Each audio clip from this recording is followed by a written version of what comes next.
अगर आज तुम पूरे दिन सच बोलते हो और सच्चाई अपने साथ लेकर चलते हो तो तुम्हें निश्चित रात होते होते तक इसके लिए मैं कुछ सुखद सा अनुभव या कोई इनाम ज़रूर दूंगा।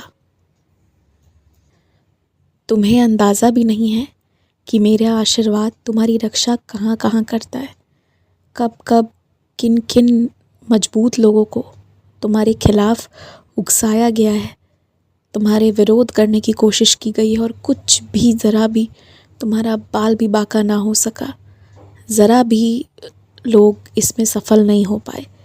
इतनी मेरी आशीर्वाद है। सामने से तुम्हें कुछ समझ आए या ना आए, पर तुम्हारे दुश्मनों को तुम्हारी पूजा पर बहुत भरोसा है और वो हमेशा ये जानने की कोशिश में रहते हैं कि तुम किसकी पूजा करते हो। और अगर उन्हें पता चलेगा ना तो वो भी तुम्हारी वजह से मेरे शरण में आएंगे, क्योंकि उन्होंने जितना तुम्हारा बिगाड़ना चाहा है उतना तुम्हारा काम बन गया है। ये अलग बात है कि जीवन में और तरह तरह की कठिनाइयों की वजह से तुम्हें सब कुछ दिख नहीं पाता।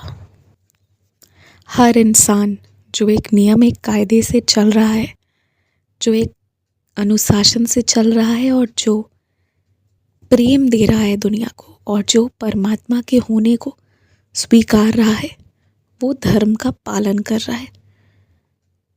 अब चाहे वो हिंदू धर्म को मानते हुए ये काम करे या फिर वो इस्लाम को मानते हुए करे, फिर चाहे वो बौद्ध धर्म को मानते हुए ऐसा करे या कोई और धर्म माने, तुम ये बात समझ लो कि हर इंसान जो ऊपर वाले के होने को मानते हुए अपने धरती पर हर कर्तव्य को सही से निर्वाह कर रहा है ना, वो व्यक्ति धार्मिक है, चाहे वो किसी भी मज़हब का क्यों ना हो। और हर धार्मिक व्यक्ति किसी न किसी रूप में परमात्मा को पहचान रहा है। तो तुम्हारा फ़र्ज़ बस इतना ही है कि चाहे किसी भी मज़हब में यदि कोई धार्मिक व्यक्ति है तो कोशिश करो उससे दो अच्छी बातें सीखने की, क्योंकि दो अच्छे आदत जो वो तुम्हें सिखा जाएंगे ना, वो बड़े काम देंगे। सभी अलग अलग मज़हब के लोग भी क्यों ना हो, पर कोई ऐसा तरीका किसी का होगा, जैसे कोई दिन भर में 3 से 4 बार एक समय पर पूजता हो, कुछ तुम्हें अच्छा लग जाए सुनकर, या फिर कोई बहुत सेवा करता हो या कोई ध्यान करता हो, कुछ अलग सीखा जाए तुम्हें।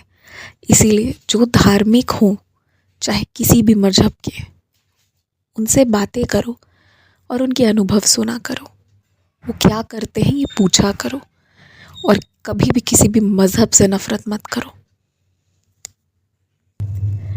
तुम्हारे बारे में अक्सर लोग कहते हैं ना कि फंसोगे तो मित्रों के वजह से, खुद की वजह से नहीं। दुनिया कहती है इससे फ़र्क नहीं पड़ता, लेकिन अगर ये बात तुम्हारे माता पिता और घर वालों को लगती है, तुम्हारे शुभ चिंतक को लगती है ना, तो वाकई में किसी भी मित्र को छोड़ो मत। प्रेम भी करना बंद मत करो, लेकिन जो भी चीज़ें करते हो, जितना भी जाते आते हो, उसमें थोड़ी कटौती करो, क्योंकि ये सभी रिश्ते तभी तक काम आएंगे जब तक तुम एक अच्छी अवस्था में हो। परेशानी में फंसोगे तो कौन ही तुम्हारी मुसीबत अपने सर पर लेना चाहेगा, और कोई लेना भी चाहा तो भी सहायता नहीं कर सकता। तो इसलिए किसी भी ऐसी चीज़ में शामिल मत होना जो गैर कानूनी हो सकती है या जिसमें खतरा हो, और कभी वैसी चीज़ों के लिए किसी को प्रेरित भी मत करना। आज मुझे ना सुबह जब भूख लगाना या शाम को जब भूख लगाना तो मुझे चाय मत देना, मुझे हल्का गर्म दूध और उसके साथ बिस्किट।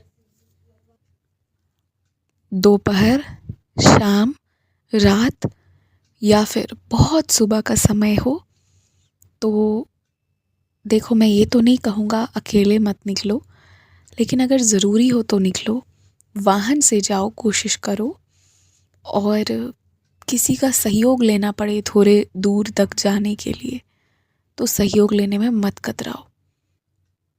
जब बहुत सुबह होती है और बहुत रात का समय होता है या दोपहर का समय जब सड़क खाली होती है, तो वैसे में थोड़ा ध्यान से चलने की ज़रूरत है और तुम ध्यान देकर चलना। कोई भी अजनबी यदि तुमसे बात करना चाहे तो कभी बहुत नज़दीक जाकर बात मत करना।